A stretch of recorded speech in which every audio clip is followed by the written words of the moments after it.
محمد وعلى آله وأصحابه وسلم صلى الله على سيدنا ومولانا محمد وعلى آله وأصحابه وسلم। মিঠিপুর ইলাসপুর এলাকাবাসীর উদ্যোগে শামসুল উলামা আল্লামা ফজলুল সাহেব রহমতুল্লাহি আলাইহি এবং এলাকার মুর্দেগানের ইসাল্লাহ সওয়াব উপলক্ষে আজকের এই বার্ষিক সুন্নি সম্মেলনে উপস্থিত সম্মানিত সভাপতি হাজী মোহাম্মদ জমির আলী সাহেব, হাজী হাকিমুল্লাহ সাহেব, দনমিয়া সাহেব, হাবিবুর রহমান সাহেব, হাজী আলাউদ্দিন সাহেব সহ এলাকার শ্রদ্ধেয় মুরব্বিয়ান, আমার প্রিয় যুবক কিশোর ভাইয়েরা এবং আপামর শ্রোতা, আপনাদের সবাইকে অন্তরের অন্তঃস্থল থেকে মুবারকবাদ জানাচ্ছি। সর্বপ্রথম আমরা আল্লাহ রাব্বুল ইজ্জতের শুকর আদায় করি, আল্লাহ পাক আমাদেরকে মাহফিলে শরীক হওয়ার তৌফিক দান করেছেন, আলহামদুলিল্লাহ। আমি যেহেতু 1 ঘন্টা বসবো আপনাদের সামনে, তো 1 ঘন্টা তো আমার সহ্য করতে হবে। আপনাদের যেহেতু সহ্য করতে হবে, অতএব একটু আরাম করে বসেন, টাইট হয়ে বসার দরকার নেই। 1 ঘন্টা আমার কথা শুনতে হবে, উঠে যাওয়ার উপায় নেই। আর প্রথমে বয়ান শুরু করার আগে আমি একটা জরুরি বিষয় বলে নেই। প্রথমে যেহেতু জামাত পড়লাম আপনাদের এখানে, আল্লাহ নবী সাল্লাল্লাহু আলাইহি ওয়াসাল্লাম বলেছেন, ইন্নামা জুইলাল ইমামু লিইউতাম্মা বিহি। ইমাম বানানো হয় ইমামকে অনুসরণ করার জন্য, অতএব ইমামের আগে কখনো আগ বাড়বেন না। এখানে বাচ্চারা, বাবারা একটু আস্তে কথা বলো। এবার ইমামের আগে আগ বাড়া মানে হচ্ছে, একটা হচ্ছে আপনি এমনিতে ইমামের আগের কাতারে চলে গেলেন, এইটা নামাজ হবে না, এইটা কেউ করেও না সাধারণত, ইমামের আগে যায় না। জরুরি কথা, খেয়াল করে শুরু। কিন্তু একটা জিনিসে ভুল হয়, ইমাম কোনো একটা কাজ করার আগে যদি আপনি সেই কাজ করে ফেলেন তাইলেও অসুবিধা। এবার কাজগুলো নামাজের মধ্যে ভিন্ন ভিন্ন ধরনের আছে। একটা হচ্ছে তাকবীরে তাহরিমা বাঁধা, পরেরটা রুকুতে যাওয়া, পরেরটা রুকু থেকে উঠা, পরেরটা সেজদায় যাওয়া, পরেরটা সেজদা থেকে উঠা, এইগুলোই তো কাজ। আর শেষে একবার সালাম ফেরানো। যদি আপনি রুকুতে যাওয়া, রুকু থেকে উঠা, সেজদায় যাওয়া, সেজদা থেকে উঠা, এইগুলা ইমামের একটু আগে, মানে ইমাম তাকবীর দিয়ে শুরু করেছেন মাত্র আপনি করে ফেললেন, তাহলে নামাজ হবে, কিন্তু এটা ওয়াজিবের বিরুদ্ধে হবে এবং নামাজের সওয়াবটা কমে যাবে, হালকা হয়ে যাবে, তো নামাজ হয়ে যাবে। কিন্তু তাকবীরে তাহরিমা এবং সালাম ফেরানো, এই দুইটা যদি আপনি ইমামের আগে শুরু বা শেষ করেন, আপনার পুরো নামাজ ভঙ্গ হয়ে যাবে, নামাজ হবে না, দ্বিতীয়বার নামাজ আদায় করতে হবে। কি জন্য বলতেছি? এখন তাকবীরে তাহরিমা কিভাবে? ইমাম সাহেব আল্লাহু আকবার বলে তাকবীর বেঁধেছেন, এরপরে আপনি তাকবীর বাঁধবেন। এর আগে ইমাম সাহেব আল্লাহু আকবার বলার আগে আপনি তাকবীর বাঁধলে নামাজ হবে না, জামাতও হবে না, নামাজও হবে না। তবে এইটা কেউ করে না সাধারণত। সমস্যা কোন জায়গায়? যেখানে আমি দেখেছি সালাম ফেরানোর ক্ষেত্রে তাকবীরে তাহরিমা ইমামের আগে গেলে নামাজ হয় না, সালাম ফেরানো তো ইমামের আগে সালাম ফেরানো শেষ করে ফেললে নামাজ হবে না। এটা কখন ভুল হয়? ইমাম যখন বলেছেন আসসালামু আলাইকুম ওয়া রাহমাতুল্লাহ, আসসালামু আলাইকুম ওয়া রাহমাতুল্লাহ, আপনারা বসে যান, আমি জরুরি কথা বলছি। মুরব্বীকে একটা চেয়ার দিতে পারলেন না, আপনি মাটিতে বসবেন কিভাবে?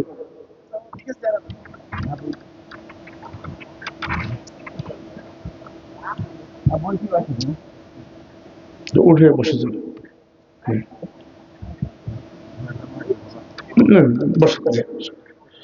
আচ্ছা। যদি বলছিলাম, ইমাম বাম দিকে যখন সালাম ফেরালেন আসসালামু আলাইকুম ওয়া রাহমাতুল্লাহ, এরপরে ইমাম সালাম ফেরানোর পুরোটা শেষ করার আগে যদি আপনি মাথা ঘুরিয়ে নেন, আপনার পুরো নামাজ বাতিল হয়ে গেল। আজকে আমি কয়েকজনকে এরকম এই মসজিদে দেখেছি, ভুলে করে ফেলেছেন, আর কখনো করবেন না। ইমাম যতক্ষণ না আসসালামু আলাইকুম ওয়া রাহমাতুল্লাহ বলে শেষ শ্বাস ফেলে শেষ করেছেন, এর আগ পর্যন্ত আপনি বাম দিকে মাথা ঘুরিয়ে যেদিকে নিয়ে আসবেন এই সুযোগ নাই। আর এখানে ইমাম সাহেব ধরে একটা জিনিস বুঝার আছে, আমি এই ইমাম সাহেবকে বলতেছি না, উনি ঠিক মতোই করেছেন, কিন্তু মাঝে মধ্যে দেখা যায় এরকম শুধরানোর প্রয়োজন। সুন্নত হচ্ছে ডান দিকের সালামটা লম্বা হবে, বাম দিকের সালামটা সংক্ষিপ্ত হবে। যেমন উদাহরণ হিসেবে আসসালামু আলাইকুম ওয়া রাহমাতুল্লাহ, একটু লম্বা। বাম দিকে আসসালামু আলাইকুম ওয়া রাহমাতুল্লাহ, শেষ। আমাদের কারি সাহেবদের অর্ধেক কিরাত তো বাম দিকে সালাম ফেরানোর সময় বের হয়ে যায়। যেমনি আসসালামু আলাইকুম ওয়া রাহমাতুল্লাহ টান দিলে মানুষ উঠে সুন্নতে দাঁড়ানো, এটা করবেন না। করে আপনিও বিপদে, মানুষকে বিপদে ফেলবেন, নামাজ হবে না, এই নামাজটা আবার পড়তে হবে, এইটা মহা মুসিবত। আর খেয়াল রাখবেন, সালাম ফেরানোর এই 1 সেকেন্ডের জন্য আপনি নামাজটা নষ্ট করবেন না। যতক্ষণ না ইমাম বাম দিকে চেয়ে আছেন, শ্বাস শেষ করেছেন, ততক্ষণ পর্যন্ত আপনার নামাজ শেষ হয় নাই। শ্বাস শেষ হওয়ার পরে ইমাম যদি আপনি বাম দিকে চেয়ে বসে থাকেন, আপনারা বাম দিকে চেয়ে বসে থাকা লাগবে না। শ্বাস শেষ হয়ে যাওয়া মানে নামাজ শেষ। এরপরে আপনি মাথা ঘুরাইতে পারবেন। এর আগে ঘুরাইলে পুরো নামাজ বাতিল, নামাজ আবার পড়তে হবে, ওই নামাজ হবে না। খেয়াল করবেন এটা। আরেকটা বিষয়, ইমাম শারীরিক ভাবে মুসল্লির কিছুটা আগে থাকবেন। কোন দিক থেকে? ইমাম সেজদা থেকে মাথা কিছুটা তুলে বলবেন আল্লাহু আকবার। এমন নয় যে সেজদায় আপনি পড়ে পড়ে আল্লাহু আকবার বলে দিয়েছেন, উঠার নাম নয়, মুসল্লি আপনার আগে উঠে গেছে, এরকম হয় যে আপনি মুসল্লিকে গুনাহগার বানাইলেন। তাই আপনার তাকবীরটা একটু আগে আপনার শরীরটা থাকবে, বুঝতে পেরেছেন? তো একটু উবু হয়ে রুকু তাকবীর দিবেন, রুকু থেকে একটু মাথাটা তুলে বলবেন সামি আল্লাহু লিমান হামিদা, বুঝতে পেরেছেন? এবং মুসল্লি আপনার আধা সেকেন্ড পিছে থাকে, বুঝতে পেরেছেন বিষয়টা? তো এটা খেয়াল রাখবেন। আরেকটা জিনিস খেয়াল রাখবেন যে নামাজের সুন্নত হচ্ছে রাসূলুল্লাহ সাল্লাল্লাহু আলাইহি ওয়াসাল্লাম ফজরের নামাজে লম্বা কিরাত পড়তেন। ওই কিরাতগুলোকে বলা হয় তুয়াল। তুয়াল মানে হচ্ছে লম্বা সূরা। লম্বা সূরা কোনগুলো? সূরা কাফ থেকে শুরু করে সূরা বাইয়িনাতের মধ্যবর্তী যে সূরাগুলো, ওগুলাকে লম্বা সূরা বলা হয়। আর আপনি বলবেন সূরা বাকারা তো আরো লম্বা। সূরা বাকারা তো আপনি নামাজে পড়বেন না, পড়লে পরে দেখেন মুসল্লি নাই, সবাই চলে গেছে বাড়িতে, তাই না? আমি মিশরে ছিলাম, একবার সালাতুল কুসুফ পড়তে গেলাম, যে জীবনে সালাতুল কুসুফ পড়ি নাই, সূর্যগ্রহণের নামাজ, চন্দ্রগ্রহণের। একবার পড়ে আসি, ফিরিয়ে আসি মসজিদে, তারা শাফিঈ মাযহাবের, তারা জামাতে পড়ে, আমরা ব্যক্তিগতভাবে পড়ি হানাফিরা, তারা জামাতে পড়ে। ইমাম সাহেব প্রথম রাকাতে সূরা ইউনূস সূরা হুদ দুইটাই, আল্লাহ দাঁড়াইতে দাঁড়াইতে আমার পায়ে ব্যথা হয়ে গেছে। পরের রাকাতে যেরকম এরকম শুরু করছেন, এরকম আরো দুটো সূরা, সূরা ফাতির আর ইব্রাহিম বা এরকম কিছু একটা। পিছনে ফিরে দেখি অর্ধেক মুসল্লি নাই। মুসল্লিরা চিন্তা করছে বাবা ফরজ নামাজ তো না, নফল নামাজ, এত লম্বা সময় কি মুসল্লি নাই। একবার কিছু সাহাবী এসে আল্লাহর রাসূলের কাছে বিচার দিলেন, ইয়া রাসূলুল্লাহ, অমুক জায়গায় একটা মসজিদ বানিয়েছিলাম আমরা, আপনি একজনকে ইমাম নির্ধারণ করে দিয়েছেন, উনি এত লম্বা নামাজ পড়ান যে আমাদের বড় অসুবিধা হয়। আল্লাহর রাসূল তো খুশি হওয়া দূরের কথা, রাগ করে ওই ব্যক্তিকে ডেকে নিয়ে আসলেন, এসে বললেন, তুমি কি, সুবহানাল্লাহ, তুমি কি ইসলামের উপর মানুষকে বিরক্ত করতে চাও? কি রকম সতর্ক! তুমি কি আল্লাহর দ্বীনের উপর মানুষকে বিরক্ত করতে চাও? তোমার হয়তো একজনের কাজ নাই, একটা মানুষ কাজ ফেলে এসেছে, তুমি শুরু করেছো সূরা বাকারা, আলে ইমরান, পড়ো, এগুলা সারা রাত পড়ো, নফল নামাজে যখন একা দাঁড়াবে তখন পড়ো। ফজরের নামাজের সাধারণ নিয়ম হচ্ছে প্রথম রাকাতে কম বেশি এক রুকু থেকে একটু বেশি পড়া উচিত। আল্লাহ নবী ইসলাম কমপক্ষে 2 রুকু পড়তেন, তবে চাইলে আপনি 1 রুকুও পড়তে পারেন, সমস্যা নাই, বাট এত কম পড়বেন না যে ফজরের নামাজে ইন্না তুইনা দিয়ে আপনি শেষ করে দিয়েছেন। আচ্ছা, জুহরের নামাজ আর এশার নামাজের মধ্যে মিল থাকবে, যদিও একটা নামাজ হচ্ছে আপনি পড়বেন ধীরে ধীরে, সিররি কিরাত, অর্থাৎ মনে মনে কিরাত যাকে বলে, আসলে মনে মনে কোনো কিরাত নেই, পড়বেন আস্তে আস্তে যেটা শোনা না যায়, বুঝতে পেরেছেন? জোহর এবং আসর। আর এশা এবং মাগরিব আর ফজর পড়বেন জেহরি কিরাত, মানে যেন মুসল্লি শুনতে পারে। তবে কিরাতের কতটুকু লম্বা হবে, জোহর আর এশার মধ্যে মিল থাকতে হবে। জোহর আর এশার কিরাতটা হবে, উদাহরণস্বরূপ একটা লেংথ দেওয়া হয়েছে সূরা দুহা, ওয়াদ-দুহা ওয়াল-লাইলি ইযা সাজা, এইটার সাথে সূরা অন্য এর আশেপাশে এর থেকে একটু লম্বা একটু খাটো, এই ধরনের লম্বা সূরা দিয়ে আপনি জোহর আর এশা পড়বেন। মাগরিব আর আসর আর একটু ছোট, যেমন আলাম তারা, এই টাইপের সূরা দিয়ে পড়বেন মাগরিব আর আসর। তাহলে সবচেয়ে লম্বা কিরাত পড়বেন ফজরে, এরপরে পড়বেন এশা এবং জোহর, এরপরে পড়বেন আসর এবং মাগরিব, বুঝতে পেরেছেন? এটা নিয়ম। আরেকটা নিয়ম হচ্ছে, যদি আপনার বেশি সুন্নত পড়তে হয়, সবগুলা সুন্নত শেষ করতে হয়, সব সুন্নত মসজিদে না পড়ে কিছু সুন্নত বাড়িতে গিয়ে পড়বেন, এটাও সুন্নত। কিছু সুন্নত বাড়িতে পড়া, এটাও সুন্নত। ধরেন আপনি মাগরিবের নামাজ পড়েছেন, পড়ার পরে 2 রাকাত সুন্নতে মুআক্কাদা ওইটা মসজিদে পড়বেন। তবে সুন্নত হচ্ছে যে জায়গায় ফরজ পড়েছেন ওই জায়গায় সুন্নত না পড়ে একটু একটু করে আলাদা হয়ে যান। আল্লাহর নবীর সাহাবীরা সালাম ফেরানোর পরে একটু একটু দূরে সরে যেতেন, কারণ যত জায়গায় আপনি আপনার কপাল সেজদার জন্য লাগিয়েছেন, কিয়ামতের দিন অত জায়গায় আপনার জন্য আল্লাহর কাছে সুপারিশ করবে। 2 নম্বর বিষয় হচ্ছে, ধরেন মাগরিবের পরে 2 রাকাত সুন্নতে মুআক্কাদা পড়ার পরে আপনার মনে হয়েছে যে আমি আরো 2 রাকাত পড়বো, ওইটার চেষ্টা করেন বাড়িতে গিয়ে পড়বেন। কি জন্য? আল্লাহ নবী বলেছেন তোমরা বাড়িকে কবর বানিও না, ঘরকে কবর বানিও না। যদি ঘরে মুঠেও নামাজ আদায় করা না হয়, সেই ঘর কবরের মতো হয়ে যায়। এইগুলো হচ্ছে নামাজের কিছু বিষয়। আরেকটা জিনিস মনে রাখবেন, আল্লাহর রাসূল বলেছেন 3টা কাজে মানুষের গুনাহ কাফারা আদায় হয়ে যায়। এমন 3টা কাজ আছে যে 3টা কাজ যদি মানুষ করে সে বুঝবেও না, অটোমেটিক তার গুনাহকে আল্লাহ রাব্বুল আলামিন মুছতে থাকবেন, মুছতে থাকবেন, মুছতে থাকবেন। কি কি? প্রথমটা হচ্ছে, যদি কোনো ব্যক্তি অজু করার সময় খুব সুন্দর করে অজু করে, অজুর পানি গড়ানোর সাথে সাথে তার গুনাহও ঝরে যাবে। 2 নম্বর, আল ইকদামু ইলাল জামাআত, যদি পায়ে হেঁটে জামাতের নামাজে শরীক হয়, আল্লাহ তার গুনাহ কাফারা হিসাবে ওই হাঁটাকে কবুল করে নেবেন। 3 নম্বর, নামাজের শেষেই হুট করে মসজিদ থেকে দৌড় না দিয়ে একটু সময় মসজিদে যদি বসেন আপনি, তাহলে যতক্ষণ বসেছেন আল্লাহ ততক্ষণকে কাফারা হিসাবে কবুল করবেন। ওগুলো ফরজ কিছু নয়, কিন্তু যদি আপনার মনে হয় যে না হুট করে দৌড় দেওয়ার দরকার নাই, একটু সময় বসে যাই, অন্ততপক্ষে আয়াতুল কুরসি পড়ার সময়টা পর্যন্ত বসে যাই, কতটুকু আপনার জন্য আল্লাহ রাব্বুল আলামিন কাফারা হিসাবে কবুল করবেন। এই ছোট ছোট আমলের দিকে আমাদের খেয়াল করতে হবে, কারণ খুব বড় আমল তো আমরা এমনিতে করি না। আসেন কেউ এখানে যিনি প্রত্যেকদিন 1 খতম কোরআন শরীফ তিলাওয়াত করেন? রাইট, সব আমার মতো অবস্থা, তাই না? বদকার। তো এজন্য আমাদের ছোট ছোট আমলের দিকে খেয়াল করা উচিত, যে আমলগুলো শুধুমাত্র আমাদেরকে সওয়াব দেবে না, বরং আল্লাহর নিকটে নিয়ে যাবে। এবার আসি, ওই যে কোরআনের আয়াত তিলাওয়াত করে আমি বক্তব্য শুরু করলাম, আমি তো 3টা আয়াত তিলাওয়াত করেছি, শুধু শেষের আয়াত নিয়ে কথা বলবো। ওই আয়াতে আল্লাহ বলেছেন ফাফিরু ইলাল্লাহ ইন্নী লাকুম মিনহু নাযীরুম মুবিন। ওই আয়াতটা আসলে আল্লাহ তার নবীকে বলছেন, হে নবী আপনি আপনার উম্মতকে বলুন ফাফিরু ইলাল্লাহ, তোমরা আল্লাহর দিকে পালিয়ে এসো।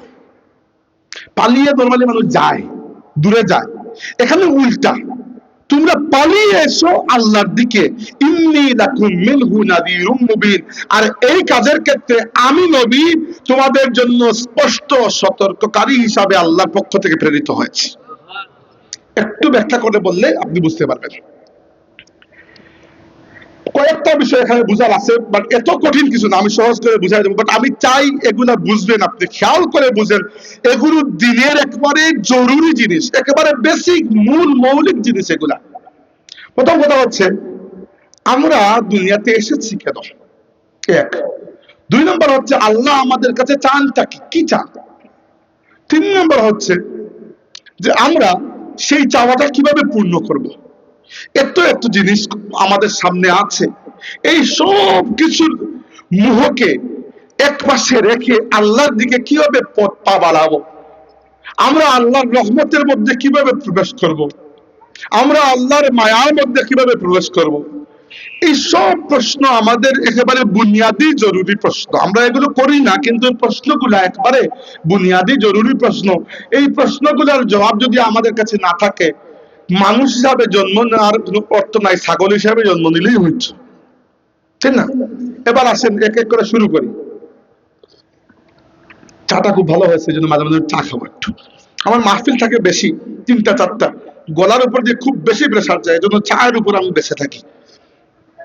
এবার যেটি বলছিলাম, যে আল্লাহ তাবারাকা ওয়া তাআলা দুনিয়াতে কোনো মাখলুক উদ্দেশ্যহীন ভাবে সৃষ্টি করেন নাই। আল্লাহ বলেছেন রব্বানা মা খালাকতা হাযা বাতিলা। যারা মুমিন তারা বুঝে যে হে আমাদের রব, কোনো কিছুকে, এই সৃষ্টিকে তুমি বেকার কোনো উদ্দেশ্যহীন ভাবে বানাও নাই, এর একটা উদ্দেশ্য আছে। প্রত্যেক মাখলুককে সৃষ্টি করার পেছনে আল্লাহর উদ্দেশ্য আছে। তবে আপনার কি মনে হয়, আপনার নিজের আকলটা একটু ব্যবহার করে চিন্তা করুন, অন্য মাখলুক সৃষ্টির পেছনে আল্লাহর যে উদ্দেশ্য, মানুষ সৃষ্টির পিছনে কি সেই একই উদ্দেশ্য হতে পারে? যদি হইতো তাইলে আপনি কি আর আশরাফুল মাখলুকাত হইতেন? হইতেন না। যদি তেলাপোকা দুনিয়াতে পাঠানোর যে উদ্দেশ্য আর আপনি আপনাকে পাঠানোর একই উদ্দেশ্য হয়, তাহলে আলাদা করে তো আপনাকে পাঠানোর দরকার ছিল না। যদিও আল্লাহর কোন সৃষ্টি উদ্দেশ্যহীন নয়, তবে মানুষ একটা বিশেষ সৃষ্টি। অন্য কোন সৃষ্টিকে সৃষ্টি করার সময় আল্লাহ পাক ঘোষণা দেন নাই, মানুষকে সৃষ্টি করার সময় আগে ঘোষণা দিয়েছেন। এক। দুই নম্বর, মানুষের জন্য আল্লাহ এমন কথা বলেছেন যে কথা অন্য কোন মাখলুকের জন্য বলেন নাই। আল্লাহ বলেছেন, وَلَقَدْ كَرَّمْنَا بَنِي آدَمَ وَحَمَلْنَاهُمْ فِي الْبَرِّ وَالْبَحْرِ وَرَزَقْنَاهُمْ مِنَ الطَّيِّبَاتِ وَفَضَّلْنَاهُمْ عَلَى كَثِيرٍ مِنَ الْعَالَمِينَ। আল্লাহ বলেছেন, ওয়ালাকাদ কাররামনা বানি আদম, আমি আল্লাহ নিজে আদম সন্তানকে সম্মানিত করে দিয়েছি। ওয়া হামালনাহুম ফিল বাররি ওয়াল বাহরি, জলে এবং স্থলে আদম সন্তানকে চলার জন্য আমি আল্লাহ বাহনের ব্যবস্থা করেছি। তিন নম্বর, ওয়া রাযাকনাহুম মিনাত তাইয়্যিবাত, আমি আল্লাহ নিজে আদম সন্তানের জন্য পাক হালাল রিজিক দিয়ে খাদ্যের ব্যবস্থা করেছি। চার নাম্বার, ওয়াফাদ্দালনাহুম আলা কাসীরিম মিনাল আলামিন, আমার সৃষ্টির বহু কিছু বাকি সব কিছুর উপর আমি আল্লাহ নিজে আদম সন্তানকে মর্যাদার জায়গা দান করেছি। তার মানে হচ্ছে আপনি আর অন্য কোন পশু পাখি সমান নয়। এক। দুই নম্বর, তাহলে আপনাকে আল্লাহ কি জন্য পাঠাইছেন?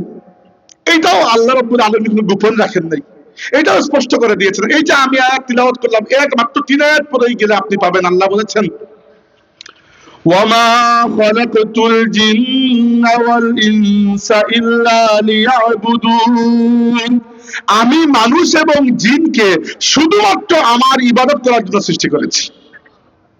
এবার এই আয়াত পড়ার পরে প্রথম দিকে আমি একটু সন্দেহের মধ্যে বা একটু টেনশনের মধ্যে পড়ে গিয়েছিলাম যে খালি যদি তোমার ইবাদত করার জন্য সৃষ্টি করো আমাকে, শুধু তো তোমার ইবাদত তো আমি করতেছি না, আমি তো আর কত কাজই করতেছি, বরং ইবাদতের সংখ্যা তো বড় কম।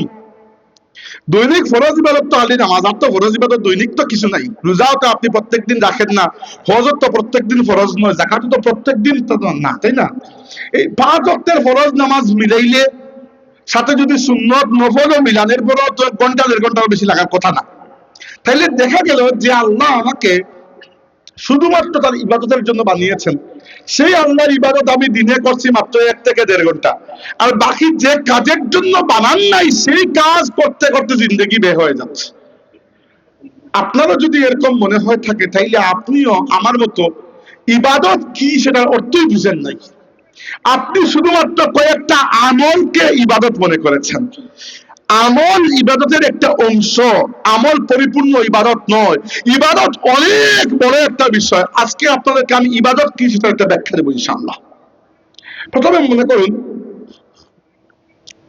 আল্লাহ রাব্বুল আলামিন আমাদেরকে দুনিয়াতে সৃষ্টি করেছেন শুধুমাত্র তার ইবাদত করার জন্য। এবার ইবাদত শুধুমাত্র যদি করতে হইতো, ইবাদত দ্বারা যদি আপনি শুধু কয়েকটা আমল মনে করেন, তাইলে এই কয়েকটা আমলের জন্য আপনারে বানানোর দরকার নাই। কি জন্য জানেন? কারণ দুনিয়ার প্রত্যেকটা পশু পাখি, প্রত্যেকটা জীবজন্তু, জড় পদার্থ, আল্লাহর সৃষ্টির প্রত্যেকটা মাখলুক আল্লাহ তাসবিহ পাঠ করে। আপনি একা কোনো তীর মারেন নাই যে একাই বিশ্বকাপ জয় করেছে, সবাই করে এটা। ইউসাব্বিহু লিল্লাহি মা ফিস সামাওয়াতি ওয়া মা ফিল আরদ, আসমান জমিনের तमाम মাখলুক আল্লাহর ইবাদত করে, আল্লাহ তাসবিহ পাঠ করে। আচ্ছা, আপনার যদি মনে হয় যে শুধু তাসবিহ না, আল্লাহ মনে হয় আমাকে খালি রুকু সিজদা করার জন্য বানিয়েছেন, তাহলে আপনাকে জানিয়ে রাখি, আপনার থেকে বেশি রুকু সিজদা করার আরো মাখলুক আল্লাহ আছে। কারা? ফেরেশতারা। আল্লাহ নবী সাল্লাল্লাহু আলাইহি ওয়াসাল্লাম বলেছেন, আল্লাহ পাক 1 থেকে নিয়ে 2, 3, 4, 5, 6, 7 নাম্বার পর্যন্ত 7 আসমানে প্রত্যেক 1 বিগত জায়গা পরে পরে, 1 বিগত বুঝেন? 1 বিগত হচ্ছে এই আঙ্গুল থেকে ওই আঙ্গুল পর্যন্ত, এইটুকুকে বলা হয় আরবি ভাষায় শিবরুন। শিবরুন মানে বিগত, 1 বিগত জায়গা। মানে 1 ফুট থেকেও কম। এইটুকু জায়গার পরে পরে 1 থেকে নিয়ে 7 নম্বর আসমান পর্যন্ত প্রত্যেকটা আসমানে একজন ফেরেশতাকে, মানে 1 বিগত জায়গা পরে পরে একজন ফেরেশতাকে আল্লাহ রাব্বুল আলামিন সৃষ্টির শুরুর দিন থেকে নিয়োজিত করেছেন। কেউ একজন কিয়াম অবস্থায়, কেউ রুকু অবস্থায়, কেউ সেজদার অবস্থায়, কিয়ামতের দিন পর্যন্ত অনবরত বিরামহীন ভাবে এর আল্লাহর ইবাদত করতে লিপ্ত থাকবেন। আপনার কি মনে হয় সেই ইবাদত পুরো মানব জাতি একসাথে হয়ে এরকম একজনের ইবাদতের সাথে যাইতে পারবে? আপনার লিমিটেশনের অভাব নাই। আপনার কতক্ষণ ইবাদত করার পরে পেটে ক্ষুধা লাগবে, খাইতে হবে, তারপরে একটু করে ঘুমাইতে হবে, নাহলে এনার্জি পাবেন না। আপনার পরিবার পরিজন আছে, রিজিক তালাশ করতে হবে। ফেরেশতার মধ্যে কি নারী পুরুষের ভেদাভেদ আছে? পেট আছে, খাইতে হয়, ঘুমাইতে হয়, নাইতে হয়, গাইতে হয়, কিচ্ছু করতে হয় না। তাইলে যদি খালি তসবিহ তাহলিল আর কয়েকটা আমল দ্বারা ইবাদত উদ্দেশ্য হইতো, তাহলে আপনাকে তো বানানোর দরকার নাই। আল্লাহ ফেরেশতারা এর থেকে বেশি ইবাদত করতে পারেন। ফেরেশতারা তো এটা চিন্তাও করেছিলেন। যখন আল্লাহ বলেছেন ইন্নী জাইলুন ফিল আরদি খলিফা, আমি দুনিয়াতে আমার খলিফা পাঠাচ্ছি আদমকে, ফেরেশতারা কি বলেছিলেন? আতাজালু ফিহা মান ইউফসিদু ফিহা ওয়া ইয়াসফিকুদ দিমা, আল্লাহ তুমি কি এমন একটা মাখলুক দুনিয়াতে পাঠাবে যারা দুনিয়াতে গিয়ে রক্তপাত করবে, বিশৃঙ্খলা করবে? ফেরেশতারা বুঝলেন কেমনে আমরা বিশৃঙ্খলা করব? কারণ আমাদের আগে দুনিয়াতে জিনরা ছিল। জিন কিন্তু আমাদের আগের। ওয়াল জান্না খালাকনাহু মিন ক্বাবলু মিন নারিস সামুম, জিনকে আল্লাহ মানুষের আগে সৃষ্টি করেছেন আগুন দিয়ে। তো জিনরা দুনিয়াতে যে ফাসাদ করেছে এর উপর কিয়াস করে ফেরেশতারা ধারণা করেছিল আমরাও নয় এরকম করব। এরপরে ফেরেশতারা আল্লাহর কাছে একটা সুন্দর কথা বলেছে যে আল্লাহ তোমার ইবাদত করে যদি উদ্দেশ্য হয়, আমরা কি কম করতেছি? নাহনু নুসাব্বিহু বিহামদিকা ওয়া নুকদ্দিসু লাক, আল্লাহ আমরা তোমার তাসবিহ, তাহমিদ, তাকদিস, তোমার ইবাদত যা কিছু আছে আমরাই তো করতেছি, আবার আদম সন্তানের দরকার কি? আল্লাহ কিন্তু কোনো যুক্তি দিয়ে জবাব দেন নাই। আল্লাহ এমন জবাব দিয়েছে ফেরেশতারা চুপ। আল্লাহ বলেছেন ইন্নী আ'লামু মা লা তা'লামুন, আমি জানি তোমরা জানো না। বাস, মানে খুদার মতোই জবাব দিয়েছেন। বাস, আমি জানি, খবরদার তোমরা জানো না, বেশি কথা বলার দরকার নেই, এই টাইপের একটা জবাব আল্লাহ দিয়েছেন। কি জানেন? এখন দেখেন, ইবাদত আসলে মাত্র কয়েকটা আমলের নাম নয়। মাত্র কয়েকটা আমল যদি ইবাদত হইতো, তাইলে এই ইবাদত আমিও করি, আপনিও করেন, এই ইবাদত ফেরেশতারাও করেন, আমাদের চাইতে বহুগুণ বেশি করেন, অন্য সব মাখলুকও ইবাদত করে। কিন্তু যদি আল্লাহ বলে থাকেন যে ওমা খালাকতুল জিন্না ওয়াল ইনসা ইল্লা লিয়াবুদুন, আমি মানুষ আর জিনকে শুধুমাত্র আমার ইবাদতের জন্য বানিয়েছি, তাহলে নিশ্চয়ই ইবাদত দ্বারা এমন কিছু উদ্দেশ্য যেটা আপনি আমলের বাইরেও করতে পারেন। আল্লাহ তো ভালো করে জানেন যে আমল আপনি 24 ঘন্টা করতে পারবেন না। তাহলে ইবাদত কি আসলে? ইবাদত হচ্ছে এমন একটা জীবন যাপন করা, ভালো করে শুনেন, ইবাদত হচ্ছে এমন একটা জীবন যাপন করা যে জীবনে আপনার ইচ্ছাকে আপনি আল্লাহর ইচ্ছার সামনে সারেন্ডার করে দিয়েছেন। এই জিন্দেগির নাম ইবাদত। যখন আপনি বলে দিয়েছেন লা ইলাহা ইল্লাল্লাহু মুহাম্মাদুর রাসূলুল্লাহ, তখন সাথে সাথে আপনার ইচ্ছা, আপনার খায়েশ, আপনার যে আমিত্ব, আমি এই যে ব্যক্তিত্ব, এই যে বেটাগিরি, আপনার চূড়ান্ত পার্সোনালিটিকে আপনি মারার দরকার নাই যে আপনার ইচ্ছাকে আপনি মেরে ফেলুন, না, মারার দরকার নাই, আপনার ইচ্ছাকে আপনি আল্লাহর ইচ্ছার নিচে নিয়ে গেছেন। বুঝতে পেরেছেন? আপনার খাবার খেতে ইচ্ছা করছে, আপনি খাইতে পারেন, তবে হালালের মধ্যে খাবারটা থাকতে হবে, হারামে যেতে পারবেন না। বুঝতে পারছেন? আপনার ইচ্ছা থাকবে, আপনার ইচ্ছাকে আল্লাহ রাব্বুল আলামিন মেরে ফেলতে বলেন নাই, বলেছেন আপনার ইচ্ছা যেন আল্লাহর ইচ্ছার অধীনস্থ হয়। একজন পুরুষ আপনার একজন স্ত্রীর সঙ্গে, একজন মহিলার সঙ্গে থাকতে ইচ্ছা করছে, পারবেন, বিয়ে করতে হবে, অন্য কোনো উপায় নাই। আপনার ইচ্ছাকে আল্লাহ মারতে বলেন নাই, একটা আল্লাহর ইচ্ছার নিচে আপনার ইচ্ছাকে নিয়ে আসতে বলেছেন। এইভাবে যে ব্যক্তি জিন্দেগি যাপন করবে তার পুরো জিন্দেগিটাই ইবাদত হয়ে যাবে। খালি কয়েকটা আমল দিয়ে ইবাদত নয়, ইবাদত আমল থেকে অনেক বড় জিনিস। ইবাদত মানে হচ্ছে বন্দেগি, আর বন্দেগি শেখ সাদি বলেছেন বন্দেগি পুরো জিন্দেগি দিয়ে করতে হয়। এমন নয় যে জীবনের একটা সংক্ষিপ্ত সময় আপনি বের করলেন দিনের মধ্যে, যেটা আল্লাহকে ইবাদত করলেন, আর বাকি দিনে আল্লাহর কোনো খুঁজি নাই আপনার জীবনে, এই জীবনটা আমল পূর্ণ জীবন হলো, ইবাদত পূর্ণ জীবন হলো না। এবারে কোন জীবন, কিভাবে জীবন যাপন করলে ইবাদত হয়, সেটার একটা সূত্র আমি আপনাকে কোরআন শরীফ থেকে বলি, এটা আমি আবিষ্কার করেছি কোরআন শরীফ থেকে, যে কিভাবে জীবন যাপন করলে পুরো জীবনটা ইবাদত হয়। খুবই গুরুত্বপূর্ণ, ভালো করে খেয়াল দিয়ে শুনুন। আজকের ওয়াজের মূল কথা এটাই, এখন যে কথাটা বলবো। আল্লাহ রাব্বুল আলামিন আমাদেরকে কোরআন শরীফে একটা জীবন দিয়েছেন, একটা জীবন ব্যবস্থার একটা রুটিন দিয়েছেন। এই রুটিনে মাত্র 3 স্টেপের রুটিন, 3 ধাপের রুটিন। এই রুটিন অনুযায়ী যে ব্যক্তি জীবন যাপন করবে তার পুরো জীবনটা আল্লাহ ইবাদতের মধ্যে লিখে দেবেন। সেটা কি? সেটা হচ্ছে, আমি শুরু করি। প্রথম স্টেপ 1, 1 নম্বর ধাপ, يا أيها الذين آمنوا إذا نودي للصلاة من يوم الجمعة فاسعوا إلى ذكر الله وذروا البيع ذلكم خير لكم إن كنتم تعلمون। আল্লাহ বলেছেন, এবং বলেছেন শুধুমাত্র জুমার নামাজের কথা, কিন্তু আপনি এখান দিয়ে ধরতে পারেন যে কোনো নামাজই। আল্লাহ কি বলেছেন? হে ঈমানদারগণ, যখন জুমার দিনে নামাজের আযান হয়, ব্যবসা বাণিজ্য, দুনিয়াবি লেনদেন, দোকানপাট, ট্রেডিং, ব্যবসা বাণিজ্য সবকিছু বন্ধ করে আল্লাহর ডাকে সাড়া দিয়ে মসজিদে চলে আস। কি বুঝলাম? বুঝলাম এইটা, যে আল্লাহ যখন ডাক দেন দুনিয়া তখন স্টপ, আল্লাহর ডাকে আমরা লাব্বাইক বলতেই হবে। বুঝতে পেরেছেন? ওকে। আল্লাহ ডাক দিলেন, দোকান বন্ধ করলাম, অফিস বন্ধ করলাম, বউয়ের সাথে গল্প করছিলাম ওইটাও বন্ধ করলাম, যেখানে থাকি না কোনো বন্ধ করলাম, এবং আল্লাহ ডাকে এসে লাব্বাইক বললাম। স্টেপ 1। স্টেপ 2, চলে আসলাম মসজিদে, নামাজও পড়লাম। এরপর কি করবো? বসে থাকবো না।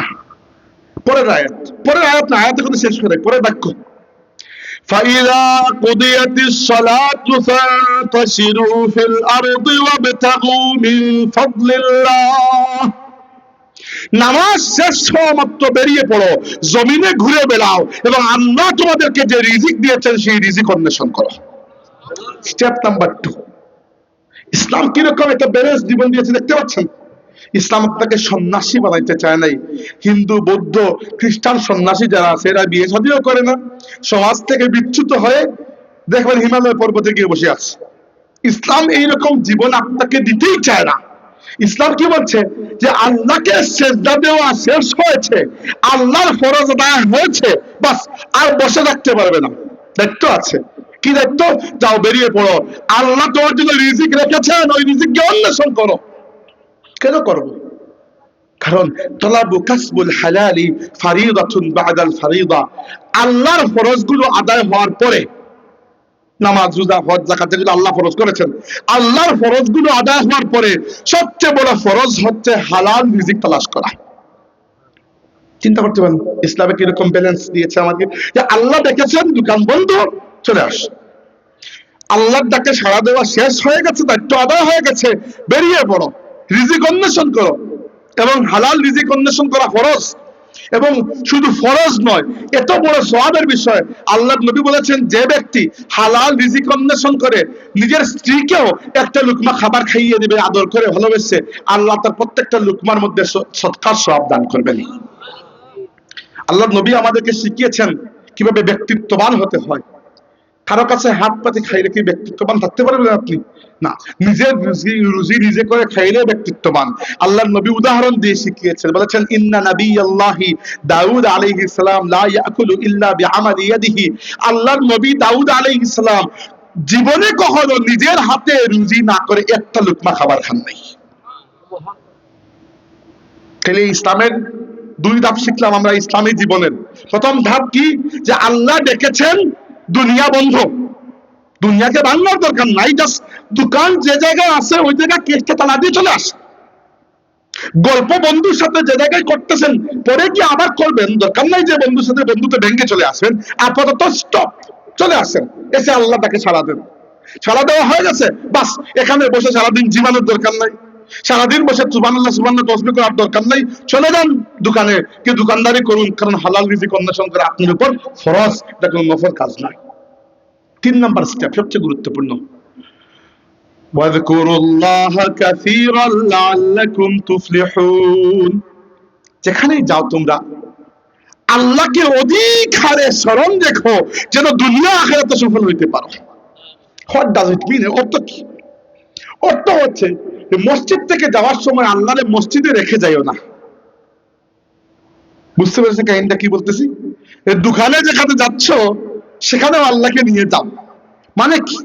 মানে একজন মানুষ মসজিদে আসলেন, জুমার দিন ইমাম সাহেব খুতবা দিলেন যে আল্লাহ সুদকে হারাম করেছেন, আল্লাহ সুদকে হারাম করেছেন, আপনি প্রতিবাদ করলেন না, তার মানে আপনিও জানেন এটা সত্য কথা।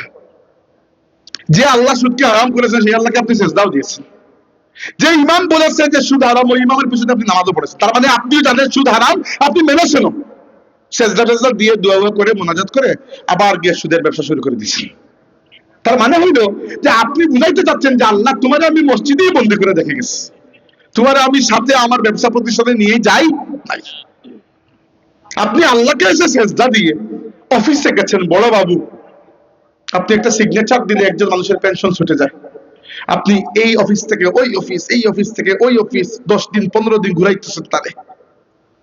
কি জন্য? কারণ আপনি চাচ্ছেন যে টেবিলের উপর দিয়ে যে বেতন আসে এটাই যথেষ্ট না, নিচ দিয়ে কিছু আসতে হবে, যাকে আমরা আদর করে কি বলি? ঘুষ। আরো আদর করে মানুষ মানুষদের হাদিয়াও বলে। ঘুষ যদি হাদিয়া হয়ে তাহলে আমরা দিই কি ভাই এগুলা? তাহলে আমি প্রত্যেক মাহফিলে বলবো ভাই ভাই আমাকে ঘুষ দেন, তাই না? ঘুষ আর হাদিয়া আল্লাহু আকবার, ঘুষ হারাম সম্পূর্ণ। তো এই এবার দেখেন যিনি অফিসারে বড় বাবু আল্লাহকে সেজদা দিয়ে যাচ্ছেন, তিনি তো জানেন যে ঘুষ গ্রহণ করাকে আল্লাহ নবী কি বলেছেন? আর রাশি ওয়াল মুরতাশি কিলাহুমা ফিন্নার। ঘুষ দাতা এবং ঘুষ গ্রহীতা দুজনকে আল্লাহ একসাথে জাহান্নামে ঢুকাবেন। এরপরেও যদি তিনি গিয়ে কাউকে বাধ্য করেন ঘুষ দিতে, দুজনের গুনাহ তিনি একা উপরে নিলেন। তার মানে হচ্ছে যে আল্লাহকে তিনি সেজদা দিয়ে গিয়েছেন, তার মনে মনে হচ্ছে এটা যে সেই আল্লাহ শুধু মসজিদে। বুঝতে পেরেছেন বিষয়টা? ইসলাম এই জীবনটা চায় না যে জীবনের মধ্যে আপনি খালি আল্লাহকে মসজিদেই মনে করেন, নইলে ইসলামের সাথে খ্রিস্টান ধর্মের আর হিন্দু ধর্মের কোনো পার্থক্য থাকবে না। খ্রিস্টানরাও প্রত্যেক রবিবারে চার্চে এসে মোমবাতি জ্বালায় না, এরপরে গিয়ে ঠিকই কিন্তু শুকর খায়, ঠিকই কিন্তু মদ খায় না? আপনার কি মনে হয় নবী ঈসা আলাইহিস সালাম কি শুকরকে হারাম করেননি? ইসলামের শুকর হারাম, তাহলে অন্য নবীর ধর্মে কি হালাল ছিল? নাউজুবিল্লাহ। কোন নবী মদ বা শুকরের ব্যাপারে হালাল ফতোয়া দিতে পারেন? সম্ভব আছে? হারাম ছিল। তাওরাত এবং ইনজিলের মধ্যে শুকর হারাম ছিল। কিন্তু যে খ্রিস্টানরা খ্রিস্টান ধর্ম মানে রবিবারে এসে চার্চে মোমবাতি জ্বালায় এবং জিসাসের সামনে বসে এরকম করে কনফেশন করে, তারাও গিয়ে পরবর্তী যখন মদ খায়, তার মানে হচ্ছে তারা বুঝাচ্ছে যে ধর্ম শুধুমাত্র গির্জার মধ্যে। এর আপনি যদি বলেন ধর্ম শুধুমাত্র মসজিদের মধ্যে, তাহলে আপনিও ইসলামী জীবন যাপন করছেন না। নাম আপনার ইসলাম, কিন্তু আপনি যে জীবন যাপন করছেন সেই জীবনটা ইসলামী জিন্দেগি নয়। এই জিন্দেগি ইবাদতের জিন্দেগি হবে না। কয়েকটা আমল হয়তো করতে পারবেন, কিন্তু এই পুরো জিন্দেগি বন্দেগি হবে না। পরিষ্কার হয়েছে বিষয়টা? বুঝতে পেরেছেন? তাহলে ইবাদত কোন জিন্দেগির নাম? ইবাদত হচ্ছে যে জিন্দেগিতে 3টা ধাপ পাওয়া যায়। এক ধাপ হচ্ছে প্রথমে আল্লাহর ফরজে সাড়া দেবেন, এখানে কোনো যদি কিন্তু নাই, আল্লাহ ডাক দিয়েছেন যে কোনো ফরজ, টাকা পয়সা হয়েছে বাস, হজ ফরজ হয়েছে করে ফেলেন, কালকে মারাও তো যেতে পারেন, এটা ফরজ নিয়ে মারা গেলেন। টাকা পয়সা হয়েছে, এই বছর আপনার টাকা পয়সা আসে, যাকাতের নিসাব পরিমাণ যাকাত আছে, টাকা আছে, যাকাত দিয়ে দেন। পরের বছর ইনকাম নাই, মানে ইনকাম নাই বলতে যাকাতের সমপরিমাণ নিসাব নাই, দেবেন না, কিন্তু দিতে হবে যাকাত আপনার, এটা আল্লাহর ফরজ। আল্লাহ ডাক দিয়েছে আপনাকে, রমজান এসেছে, রোজা রাখবেন, রাখবেন, কোনো যদি কিন্তু নাই, এখানে কোনো যদি কিন্তু নাই। অর্থাৎ আল্লাহ যেখানে ডাক দিয়েছেন এখানে আর কোনো যদি কিন্তু নাই, এখানে বাস লাব্বাইক, আল্লাহ আমি হাজির। মুয়াজ্জিন ডাক দিয়েছে, বাস আল্লাহ আমি হাজির। তখন অন্য দুনিয়াবি সব কাজ বন্ধ। এক স্টেপ 1। স্টেপ 2 কি? যে নামাজ শেষ হয়েছে, অর্থাৎ আল্লাহর দেওয়া ফরজ আদায় হয়েছে, বাস হালাল রিজিক তালাশ করার জন্য বেরিয়ে পড়লেন। স্টেপ 3, যেখানেই যাবেন, আপনি চাকরি করেন অথবা ব্যবসা করেন, ওয়াজকুরুল্লাহ, আল্লাহকে স্মরণ রাখবেন, আল্লাহর জিকির করবেন। জিকির মানে এইটা নয় খালি আপনি সুবহানাল্লাহ সুবহানাল্লাহ সুবহানাল্লাহ করতেছেন। জিকির মানে হচ্ছে এইটা, যেটা হচ্ছে আল্লাহকে সবসময় স্মরণ রাখা। আল্লাহ বলেছেন ওয়া হুয়া মাআকুম আইনামা কুনতুম, তোমরা যেখানেই থাকো তিনি তোমাদের সঙ্গে আছেন। যে ব্যক্তি এইটা মনে রাখতে পারবে যে আমি যেখানেই থাকি আল্লাহ আমার সঙ্গী, ওই ব্যক্তি কবিরা গুনাহ করা কি তার পক্ষে সম্ভব? বলেন আমাকে। আর সগীরা গুনার কথা আমি বলতেছি না, সগীরা গুনাহ এমনিতেই হয়ে যায়, আর সগীরা গুনাহ আল্লাহ ধরে দিন, এগুলো এমনি মাফ হয়ে যায়। সগীরা গুনাহ অতি সহজে মাফ হয়ে যায়। সগীরা গুনার কথা আমি বলতেছি না, কবিরা গুনার কথা বলতেছি, এবং কবিরা গুনাহ খুবই কম। কেউ কেউ বলেছেন 8টা, কেউ বলছেন 10টা, কেউ বলছেন 12টা, ম্যাক্সিমাম 12-13টা, যেমন মানুষকে হত্যা করা, যেগুলো সাধারণত আমরা নরমালি করি না। তারপরে জিনা ব্যভিচার করা, মানে এইগুলো নিকৃষ্ট অপরাধ। যেটা একজন সৎ মহিলার উপর মিথ্যা খারাপ কাজের অপবাদ দেওয়া, মানে যেটা মানুষের জীবনকে ধ্বংস করে ফেলে, এই টাইপের। জিহাদের ময়দান থেকে পালিয়ে আসা। তারপরে হচ্ছে কেউ বলেছেন চুরি করাও কবিরা গুনার অন্তর্ভুক্ত। তো এই কাজগুলো তো সাধারণত আমরা করি না, আমরা যেগুলো করি সগীরা গুনাহ, তাই না? তো সগীরা গুনাহগুলোর ব্যাপারে এত টেনশনের কিছু নাই, যদি আপনি কবিরা গুনাহ থেকে বাঁচতে পারেন। আল্লাহর নবী বলেছেন, আস-সালাওয়াতুল খামসু ওয়াল জুমআতু ইলাল জুমআতি ওয়া রমাদানু ইলা রমাদানা মুকাফফিরাতুম মা বাইনাহুন্না ইযা জতুনিবাল কাবাইর। হে আমার উম্মত, যদি তোমরা কবিরা গুনাহ থেকে বাঁচতে পারো, তাইলে সগীরা গুনার বিষয়টা হচ্ছে এইরকম যে 2টা ফরজ নামাজ একত্রিত হয়ে মধ্যখানের সমস্ত সগীরা গুনাহকে মুছে পরিষ্কার করে দিয়ে দেয়। যে কোন 2টা ফরজ নামাজ, 2 নম্বর ওয়াল জুমআতু ইলাল জুমআতি, 2 জুমার নামাজ একত্রিত হয়ে মধ্যখানের পুরো সপ্তাহের গুনাহকে মুছে পরিষ্কার করে দেয়। 3 ওয়া রমাদান ইলা রমাদান মুকাফফিরাত, এক রমজান মাস থেকে আরেক রমজান মাসের মধ্যখানে যা গুনাহ করেছেন সগীরা গুনাহ, 2 রমজান মাস একত্রিত হয়ে মধ্যখানের গুনাহকে মুছে পরিষ্কার করে দিয়ে দেয়। ইজাজতুনিবাল কাবাইর, যদি কবিরা গুনাহ থেকে বাঁচতে পারো। কবিরা গুনার জন্য আলাদা করে তাওবা করতে হবে, সেটা অন্য অধ্যায়। বুঝতে পেরেছেন সেটা? এবার ইবাদত কি, সেটা পরিষ্কার হয়েছে। ইবাদত হচ্ছে এমন একটা জিন্দেগি, যে জিন্দেগি আল্লাহর বন্দেগিতে কাটে। আর বন্দেগি মানে খালি কয়েকটা আমলের নাম নয়, বন্দেগি মানে হচ্ছে জীবন চলার পথে এই কথা ইয়াদ রাখা যে আমার রব আমাকে দেখছেন, আর আমার ইচ্ছাকে, আগ্রহকে, আমার খায়েশকে আল্লাহর হুকুমের তাবেদার বানিয়ে দেওয়া। পরিষ্কার হচ্ছে? আচ্ছা, এবার আসুন, প্রথমে বললাম ইবাদতের কথা, এবার আসি তাকওয়া। কোরআন শরীফের জায়গায় জায়গায় আল্লাহ বলেছেন যে তোমরা আল্লাহর তাকওয়া অর্জন করো, হে বান্দারা আল্লাহর তাকওয়া অর্জন করো। আমাদের জিন্দেগি আল্লাহর ইবাদতের মধ্যে কাটাবো আমরা, ঠিক আছে, এটা নিয়ত করলাম। এরপরে ধাপ হচ্ছে তাকওয়া কিভাবে অর্জন করব। এবার তাকওয়া মানে কি আসলে? তাকওয়া মানে হচ্ছে কোনো কিছু থেকে বিরত থাকা। ওয়াকা ইয়াকিন শব্দ থেকে তাকওয়া এসেছে, মানে হচ্ছে কোনো কিছু থেকে বিরত থাকা।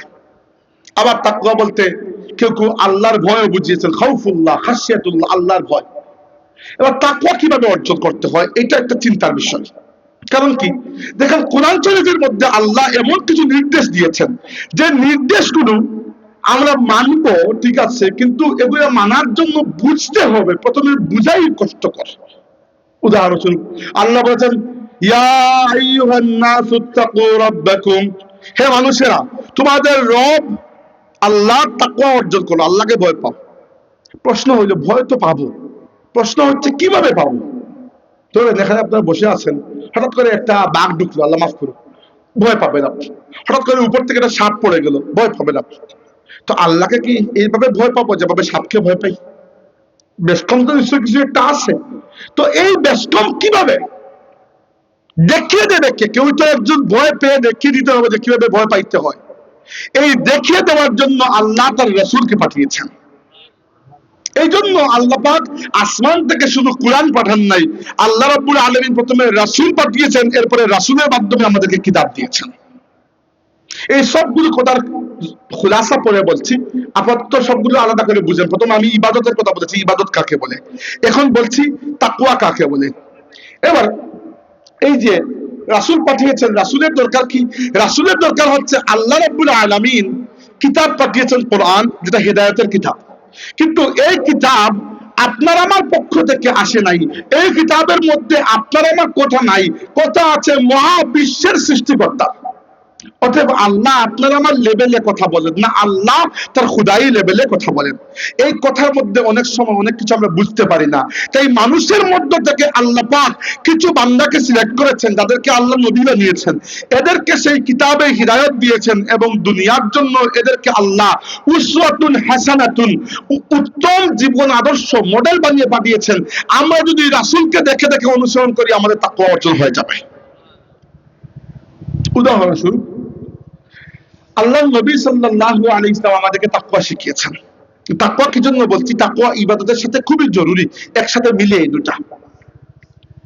অনেক সময় কি হয়, মানুষ আল্লাহর ইবাদতের মধ্যে জীবন কাটাতে চায় এবং কম বয়সী, অর্থাৎ কম বয়সে কেউ একজন ইবাদত করতে চায়, অথবা কেউ একজন হঠাৎ করে ইসলামের দিকে এসেছে, আগে তখন দিনদার ছিল না, এরকম মানুষের মধ্যে একটু জুশ বেশি থাকে। তো মানুষ মনে করে কি যে বেশি করে আমল করার নাম মনে হয় ইবাদত, আর বেশি করে আমল করলে মনে তাকওয়া হয়ে যায়। আমি আপনাকে বলছি না, বেশি করে আমল করলে তাকওয়া হয় না, বেশি করে আমল করলে ইবাদত হয় না। কিভাবে? তাহলে কি করলে ইবাদত হয়, কি করে তাকওয়া হয়? এর আগে একটা ঘটনা বলি। আমাদের মা আয়েশা সিদ্দিকা রাদিয়াল্লাহু আনহার কাছে গিয়েছেন তিনজন তরুণ সাহাবী। তরুণদের মধ্যে জুস তো বেশি থাকে, যে কোনো সময় যে কোনো কিছু নিয়ত করে ফেলেন, পরে আর 2 দিন পরে জুস নেমে যায়। তো তিনজন সাহাবী গেছেন তরুণ বয়সী। এরা গিয়ে জিজ্ঞেস করেছেন, মা আমরা জানতে এসেছি আমাদের নবী কিভাবে ইবাদত করেন। ফরজ নামাজ তো কিভাবে পড়েন আমরা তো দেখেছি মসজিদে, নফল ইবাদত কতটুকু কিভাবে করেন আমরা জানতে চাই। আয়েশা সিদ্দিকা রাদিয়াল্লাহু আনহা আল্লাহর রাসূলের নফল ইবাদত, নফল নামাজ, নফল রোজা ইত্যাদি ইত্যাদি সম্পর্কে তাদেরকে বলেছেন। আচ্ছা, ওই তিনজন তো কম বয়সী, জুস তো বেশি, তাদের মনে হয়েছে নবী মনে হয় কম ইবাদত করেন। এখন নবী কম ইবাদত করেন এটা তার মুখে বলতে পারবে না, বললে বেয়াদবি হবে না। তারা একটা যুক্তি বের করেছেন, তারা বলছেন হ্যাঁ নবীর ইবাদতটা একটু কম, কারণ নবী তো আর নিষ্পাপ, নবীর তো আর কোনো গুনাহ নাই, আমরা তো গুনাহগার, আমাদের আরো ফাটাইয়া ইবাদত করা লাগবে। তারা মনে করেছে বেশি আমল করা মানে বেশি তাকওয়া অর্জন করা। তারা এখানে বসে কসম করেছেন একজন যে আমি আর জীবনে কখনো রাতে ঘুমাবো না, পুরো পুরো রাত, পরবর্তী পুরো জিন্দেগি সারা রাত খালি নফল নামাজ পড়বো। আরেকজন ওয়াদা করেছেন আমি আর কখনো রোজা ছাড়বো না, প্রত্যেক দিন বছরে আমি প্রত্যেক দিন নফল রোজা রাখবো। আরেকজন ওয়াদা করেছেন আমি জীবনে আর বিয়ে শাদী করবো না, সংসারের ঝামেলা পড়বে না, আমি সারা জীবন খালি আমল করে যাবো আর ইবাদত করে যাবো। এই কথা আল্লাহর রাসূলের কানে গিয়ে পৌঁছেছে। খুশি হওয়া, শাবাশি দেওয়া তো দূরের কথা, আল্লাহ নবী উল্টা রাগ করেছে। রাগ করে ডেকে আনিয়েছেন, এই আদে আসো এদিকে। কারা এরা? ওরা এসেছেন এবং আসার পরে সুবহানাল্লাহ, আল্লাহর রাসূল যে প্রশ্নটা করেছেন, যে কথাটা বলেছেন, সেই কথার মধ্যেই আমাদের পুরো ইসলাম। আল্লাহ নবী বলেছেন, হে আমার সাহাবীরা, আমার জিন্দেগি কি তোমাদের পছন্দ না? সুবহানাল্লাহ, কি রকম প্রশ্ন চিন্তা করেন, আমার জীবনটা কি পছন্দ না? শুনো আমার সাহাবীরা, তোমাদের মধ্যে সবচেয়ে বেশি তাকওয়া আমার মধ্যে, এরপরেও আমি রাতে কিছু অংশ নামাজ পড়ি আর কিছু অংশ ঘুমাই। তোমাদের মধ্যে সবচেয়ে বেশি তাকওয়া আমার, তবুও আমি কয়েকদিন রোজা রাখি নফল, কয়েকদিন ভাঙ্গি, মাঝে মধ্যে রাখি, মাঝে মধ্যে রাখি না। আর তোমাদের মধ্যে সবচেয়ে বেশি তাকওয়া আমার, তবুও আমি বিয়ে শাদী করেছি, সংসার করছি। সুবহানাল্লাহ। এই সময় আল্লাহ নবী বলেছেন ওই যে কথাটা আমরা বিয়ের সময় খুতবায় বলি, যালিকা মিন সুন্নতি ফামান রাগিবা আন সুন্নতি ফালাইসা মিন্নি, এটা ওখান বলেছেন যে এই জীবনটা আমার সুন্নত, আর যে ব্যক্তি আমার সুন্নত থেকে মুখ ফিরিয়ে নেয় সে আমার উম্মতের অন্তর্ভুক্ত নয়। তার মানে কি বুঝলাম আমরা? অধিক আমল করার নাম তাকওয়া অর্জন করা নয়, নবীর অনুসরণ করার নাম হচ্ছে তাকওয়া অর্জন করা। বিষয়টা পরিষ্কার হয়েছে? অধিক আমল করার নাম তাকওয়া অর্জন নয়, অধিক আমল করার নাম ইবাদত বন্দেগী নয়, নবীর অনুসরণ করার নাম হচ্ছে তাকওয়া অর্জন করা। নবীর অনুসরণ করার নাম হচ্ছে প্রকৃত ইবাদত বন্দেগী করা। কিভাবে? আমি আপনাকে ছোট্ট একটা মিসাল দিই। রাসূল করিম সাল্লাল্লাহু আলাইহি ওয়াসাল্লাম যখন কোরআন শরীফ তিলাওয়াত করা শুরু করতেন, ও যখন ঘর থেকে বের হতেন, তখন বিসমিল্লাহ যখন পড়তেন, কোরআন শরীফ তিলাওয়াতের সময় প্রথমে কি পড়তেন? আউযু বিল্লাহি মিনাশ শাইতানির রাজিম, এরপরে বিসমিল্লাহির রহমানির রহিম, পুরো বাক্য পড়তেন বিসমিল্লাহির রহমানির রহিম। কিন্তু খাবার খাওয়ার সময় কোনোদিনও আল্লাহর নবী বিসমিল্লাহির রহমানির রহিম বলেন নাই, প্রত্যেকবার শুধু বলেছেন বিসমিল্লাহ।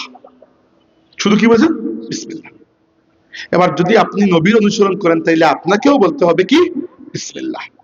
আপনি বলবেন পুরোটা পড়লে সমস্যা কি, একটু আপনি পেস লাগাই দিলেন। মানে আপনি পুরোটা কেন পড়তে চাইতেছেন? আমি তো আপনার আগে এজন্য এতক্ষণ তো এজন্য বুঝাইছি যে বেশি আমলের নাম ইবাদত নয়, রাসূলুল্লাহর অনুসরণ করার নাম হচ্ছে ইবাদত। বুঝতে পেরেছেন বিষয়টা? পরিষ্কার হয়েছে? আল্লাহর রাসূল যখন ইস্তেগফার পাঠ করতেন, দিনে 100 বারের মতো ইস্তেগফার করতেন, প্রত্যেকবার বলতেন আস্তাগফিরুল্লাহ ইন্নাল্লাহা গফুরুর রহিম। কিন্তু শুধুমাত্র নামাজের সালাম ফেরানোর পরে 3 বার আল্লাহ নবী পড়তেন আস্তাগফিরুল্লাহ আস্তাগফিরুল্লাহ আস্তাগফিরুল্লাহ, তখন কিন্তু ইন্নাল্লাহা গফুরুর রহিম পড়তেন না। তাহলে সুন্নত কি, নামাজের পরে যখন আপনি পড়বেন তখন অর্ধেক পড়বেন। আপনি বললেন ভাই বেশি যদি পড়ে কি হবে, কি হবে তো বুঝতে পারছেন? নবীর অনুসরণ হবে না, নবীর বিরুদ্ধে আপনি চলে গেলেন, তাহলে সওয়াব হবে হবে না। তো আপনি আলাদা একটা ইসলাম ডিজাইন করার দরকার নাই, চোখ বন্ধ করে আল্লাহর রাসূলের পেছনে পেছনে চলেন আপনি। ইসলাম বলতেই নবী যা রেখে গিয়েছেন, আপনার মনোক্তি কোনো ইসলাম নাই। একবার এক ব্যক্তি হাঁচি দিল, হাঁচি দেওয়ার পরে আমরা কি বলি ভাই? আলহামদুলিল্লাহ। আচ্ছা, সে বলল আলহামদুলিল্লাহ ওয়াসসালাতু ওয়াসসালামু আলা রাসূলিল্লাহ। পাশে ছিলেন সাহাবী আব্দুল্লাহ ইবনে উমর রাদিয়াল্লাহু আনহু, উমর রাদিয়াল্লাহু ছিলেন। তিনি বললেন শুনো এই বাতিজা, শুনে যাও, আসো এদিকে শুনো, নবীকে আমিও সালাত সালাম পাঠ করি, কিন্তু হাতি দেওয়ার পরে আল্লাহর নবী আমাদেরকে শুধু আলহামদুলিল্লাহ পড়তে বলেছেন, এখানে আসসালাতু ওয়াসসালামু আলা রাসূলিল্লাহ পড়তে বলেন নাই। দেখেন কত স্ট্রিক্টলি বুঝিয়ে দিয়েছেন যে এইখানে তোমার পণ্ডিতের বিষয় না, আল্লাহর নবীর অনুসরণের মধ্যে আসল জাযা রয়েছে আমাদের জন্য। তাকওয়া মানে হচ্ছে নবীর অনুসরণ, তোমার অতিরিক্ত করার মধ্যে এখানে কোনো ফায়দা নাই। একবার আমি একজনকে শিখাচ্ছি, মানে ওয়াজের মাহফিলে না, ঘরোয়া হবে, যে আল্লাহর নবী সাল্লাল্লাহু আলাইহি ওয়াসাল্লাম প্রত্যেক ফরজ নামাজের পরে 3 বার বলতেন আস্তাগফিরুল্লাহ আস্তাগফিরুল্লাহ আস্তাগফিরুল্লাহ। এরপরে সাধারণত আয়াতুল কুরসি একবার পড়তেন। আল্লাহ নবী বলেছেন আমার উম্মত যদি প্রত্যেক ফরজ নামাজের পরে আয়াতুল কুরসি পাঠ করে তাহলে তার মৃত্যু ছাড়া জান্নাতের আগে আর কোনো দরজা নাই, ওইদিকে মারা যাবে ওইদিকে জান্নাতে চলে যাবে। এরপরে রাসূল সাল্লাল্লাহু আলাইহি ওয়াসাল্লাম বলতেন হাতে গুনে 10 বার সুবহানাল্লাহ 10 বার, আলহামদুলিল্লাহ 10 বার, আল্লাহু আকবার 10 বার। একজন আমাকে প্রশ্ন করেন যে যদি 11 বার পড়ি তাহলে কি হবে? এরকম প্রশ্ন শুনলে জবাব দিতে ইচ্ছা করে না আসলে। এতক্ষণে কি বুঝাইছি আমি তোমার? তুমি 10 বার পড়ছো নাকি 11 বার? তুমি কি 11 বার পড়লে কি আল্লাহ আরো একটু উঁচু হয়ে যাবে নাকি? তোমাকে আল্লাহ একটা স্পষ্ট রাস্তা দেখিয়ে দিয়েছে, সেটা হচ্ছে নবীর রাস্তা। তোমার সবকিছুর জন্য তুমি আল্লাহর রাসূলের অনুসরণ করবে। নবী বলেছেন 10 বার, মাস 10 বার, এটা নিজের পণ্ডিতের কিছু নাই। হ্যাঁ, অন্য আরেকটা তাসবিহ আছে যাকে তাসবিহে ফাতিমি বলা হয়, সেখানে আল্লাহ নবী শিখিয়ে দিয়েছেন ফজরে এবং মাগরিবে কখনো বলা হয়েছে রাতে ঘুমানোর আগে 33 বার সুবহানাল্লাহ, 33 বার আলহামদুলিল্লাহ, 34 বার আল্লাহু আকবার। কিন্তু নামাজের পরে আল্লাহ নবী কি বলেছেন? 10 বার 10 বার 10 বার। এবং আনাস ইবনে মালিক রাদিয়াল্লাহু আনহু বলেছেন আমি আল্লাহর রাসূলকে হাতের আঙ্গুলের মধ্যে গুনে গুনে তাসবিহ পাঠ করতে দেখছি। তার মানে হচ্ছে নামাজের পরে যখন আপনি তাসবিহ পাঠ করবেন তখন কি করবেন? হাতে গুনে গুনে। হ্যাঁ, তাসবিহ গোটাও ইউজ করতে পারেন, কোনো অপরাধ নয়, কিন্তু সেটা করবেন তখন যখন বেশি পরিমাণ তাসবিহ পড়বেন। কিন্তু 10 বার পড়লে তো হাতে গুনতে তো আর অসুবিধা নাই, তাই না? কারণ আপনি চিন্তা করছেন আমি 2000 মর্তবা পাঠ করবো আজকে, তখন তাসবিহ ছাড়া কোনো উপায় নাই, তখন হাতে তো বেশ লেগে যাবে। তাসবিহ কেন, আপনি যদি ইলেকট্রনিক ডিভাইস নিয়ে ইউজ করেন এতে কোনো সমস্যা নাই, ওগুলো সবই হচ্ছে ওসিলা, অবলম্বন, সিঁড়ি, আসল জিনিস এটা না। কিন্তু আপনাকে আমি বললাম যে 10 বার করে পড়বেন হাতে গুনে, আপনি বললেন তাসবিহ বের করে ফেলি। এখানে তাসবিহ বের করার দরকার নাই, কারণ কি নবী যখন হাতে গুনে পড়েছেন আপনিও হাতে গুনে পড়ুন। যেহেতু কম সংখ্যা, কম সংখ্যা যদি বেশি হয় যে আপনি 2000 বার পড়বো 5000 বার পড়বো, তখন আপনি ইলেকট্রনিক তাসবিহ পড়েন, এতে কোনো অপরাধ নাই, সবই জায়েজ, সবই জায়েজ। কিন্তু যে জায়গায় আল্লাহর নবীর আমল পাওয়া গেছে আমরা সেটা সেভাবে করব। বুঝতে পেরেছেন? এখানে নিজের যুক্তির ঘোড়া দৌড়ানোর মধ্যে কোনো ইয়ে নেই।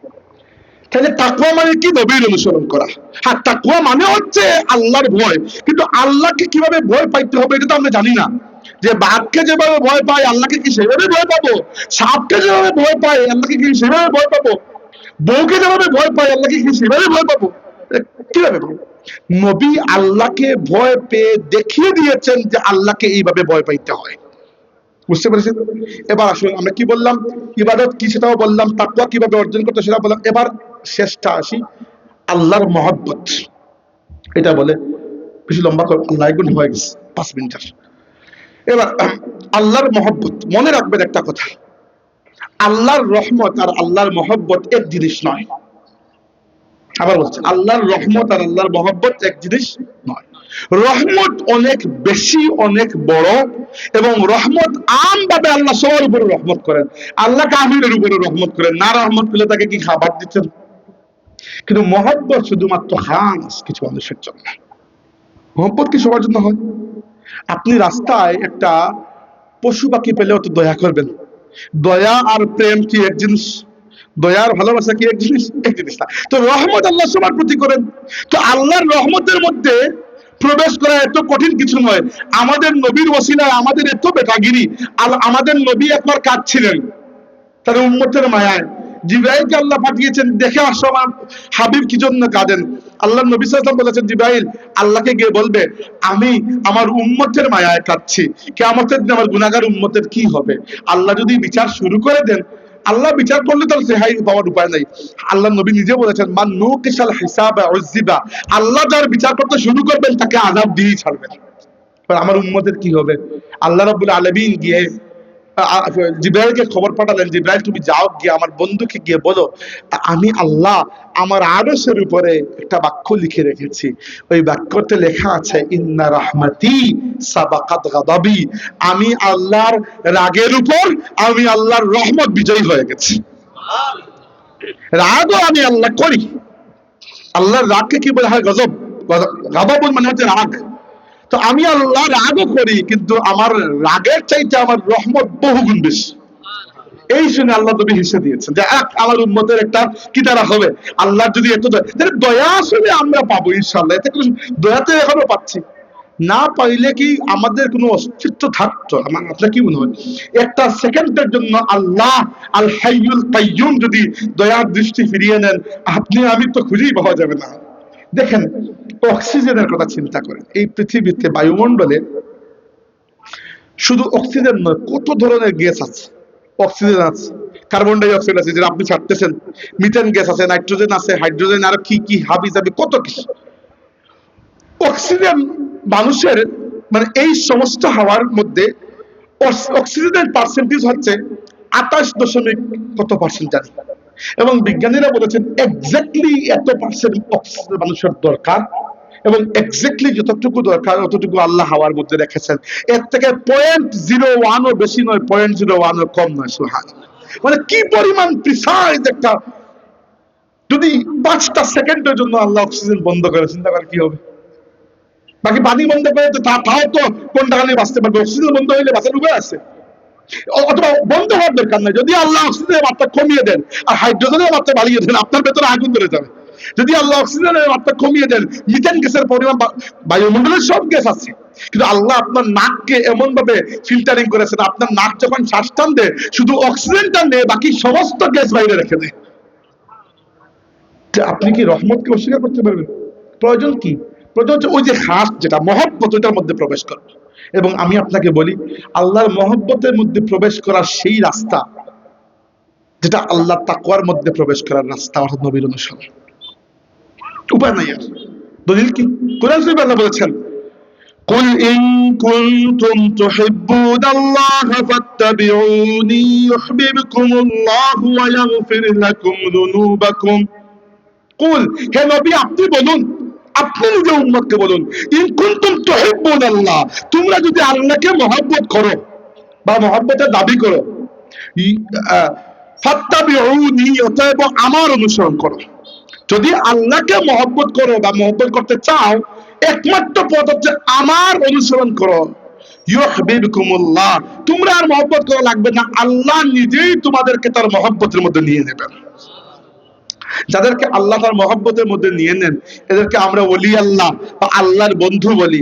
আল্লাহ রাব্বুল আলামিন বলেছেন, যখন কেউ আমার মহব্বতের মধ্যে প্রবেশ করে, তখন এমন অবস্থা হয়, কুনতু সামাহুল্লাযী ইয়াসমাউ বিহি, আমি আল্লাহ আমার বান্দার কান হয়ে যাই, ওই কান দিয়ে সে শুনে। ও বাসারাহুল্লাযী ইয়াবসিরু বিহি, আমি আল্লাহ আমার বান্দার চোখ হয়ে যাই, ওই চোখ দিয়ে সে দেখে। ও ইয়াদাহুল্লাতী ইয়াবতুশু বিহা, আমি আল্লাহ আমার বান্দার হাত হয়ে যাই, এই হাত দিয়ে সে ধরে। ও রিজলাইহিল্লাতী ইয়ামশি বিহা, আমি আল্লাহ আমার বান্দার পা হয়ে যাই, পা দিয়ে সে হাঁটে। ওইজা সাআলতা, আর ওই সময় আমার বান্দা যখন একবার আমার মহব্বতের মধ্যে প্রবেশ করে ফেলে, এরপরে আমার কাছে যখন যা চায় আমি আমার বান্দাকে দিয়ে দিই। এই যে আল্লাহর ওলিদের দোয়া কবুল হয় কি জন্য? মানে প্রথমে তারা আল্লাহর মহব্বতের মধ্যে প্রবেশ করেছেন, আর আল্লাহর মহব্বতের মধ্যে প্রবেশ করার জন্য আল্লাহর নবীর অনুসরণ ছাড়া দ্বিতীয় কোনো উপায় নাই। অতএব বক্তৃতা শেষ এখানে। আপনাদেরকে আমি কি শিখাইলাম? শিখালাম এটা, ওই যে আমাদের মুর্শিদ আল্লামা ফুলতলি সাহেব রহমাতুল্লাহ আলাইহির জীবনের মেহনত, সারা জিন্দেগির মেহনত যদি আপনি দুই বাক্যে বলতে চান যে ফুলতলি সাহেব কি কি করে গেছেন, এক নাম্বার কোরআন শরীফের খেদমত, দুই নাম্বার তিনি যেন একটা হাতুড়া নিয়ে, যেরকম টুকে টুকে হাতুড়া দিয়ে আমাদের অন্তরের মধ্যে টুকে টুকে আল্লাহর রাসূলের মহব্বত এবং আজমতকে তিনি ঢুকিয়ে দিয়ে গেছেন। কি জন্য? কারণ ইমানের আর কোনো জিম্মাদারি নাই, ইমানের এই একটাই জিম্মাদারি, যদি আপনার দিলের মধ্যে আল্লাহর রাসূলের আজমত মহব্বত বাকি থাকে আর রাসূলুল্লাহর অনুসরণ করতে পারেন, ইবাদত হবে, আমল হবে, তাকওয়া হবে, আল্লাহর রহমতও ঢুকবেন, আল্লাহর মহব্বতের মধ্যে প্রবেশ করবেন। আর নিজের আক্কেলে খালি ইবাদত করে কিছু হবে না। অন্য নবীর উম্মত কত ইবাদত বন্দেগী করত, অন্য নবীর উম্মতের আমাদের যে হায়াত লম্বা পেত, তাই না? মানুষের হায়াত তো দিন দিন কমতেছে। তো যে ব্যক্তি 500 বছর হায়াত পাইছে আর আপনি 65 বছর, আপনি সারা 65 বছর তার 500 বছরের ইবাদতের নাগাল পাবেন? সম্ভব আছে? কিয়ামতের দিন কিন্তু আবার আপনি সর্বশ্রেষ্ঠ উম্মত কেমনে হবেন?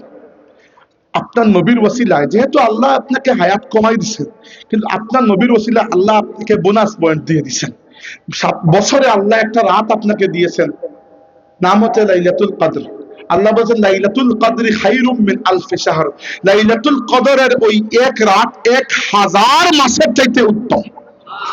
মানে ওই এক রাতের ইবাদত আপনার আমলনামায় এক রাত নয়, কমসে কম 1000 মাসের ইবাদত হিসাবে গণ্য হয়ে যায়। 1000 মাস মানে বুঝতে পারেন বছরে হিসাব করলে 83 বছরের উপরে। আপনি হয়তো 83 বছর হায়াতই পাবেন না, কিন্তু এক লাইলাতুল কদরে আপনার আমলনামার মধ্যে 83 বছরের নফল ইবাদতের সব লিখিয়ে দিবে। এটা কি আমাদের কোনো কারণে? এটা আল্লাহর রাসূলের কারণে, তার উম্মতের উপর আল্লাহ দয়া করেছে। তো আল্লাহ আপনাকে যত নিয়ামত দিয়েছেন, তামাম নিয়ামতের মূল সোর্স বা ওসিলা হচ্ছেন তার নবী সাল্লাল্লাহু আলাইহি ওয়াসাল্লাম। আর আল্লাহ নবী বলেছেন ওয়াল্লাহু ইন্নামা আনা কাসিমুন ওয়াল্লাহু মুতি, জেনে রাখো আল্লাহ দাতা, আল্লাহ দান করেন আর আমি বন্টন করি। আমরা আমাদের আহলে সুন্নাত ওয়াল জামাতের পথ পরিক্রমা এটাই, সেটা হচ্ছে আমরা আল্লাহর রাসূলের অনুসারী, আমরা আল্লাহর নবীর সুন্নতের অনুসারী। এজন্য আমরা বলি আহলুস সুন্নাহ। মনে রাখবেন, অন্য কোনো বাতিল ফিরকা কোরআনকে সবাই অনুসরণ করতে চায় বলে দাবি করে, করে কিনা পরের কথা, কিন্তু সুন্নতকে শুধুমাত্র আহলে সুন্নাত ছাড়া কেউ অনুসরণ করে না।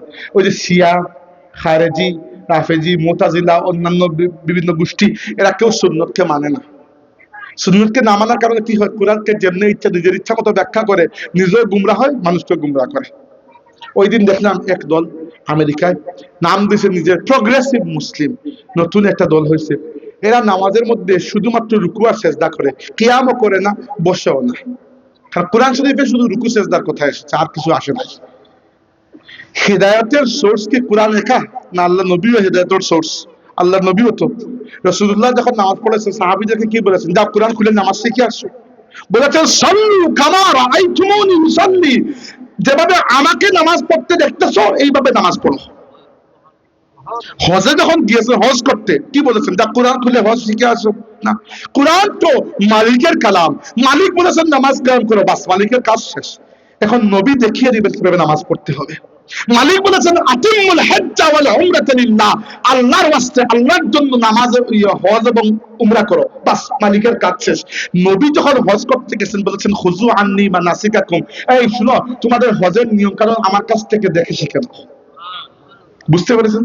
তো যে ব্যক্তি আল্লাহর রাসূলের সুন্নতকে না মানে, আল্লাহর নবীর পথে না চলতে চায়, সে কোরআনকে বিগড়াইতে তার তো সময় লাগবে না।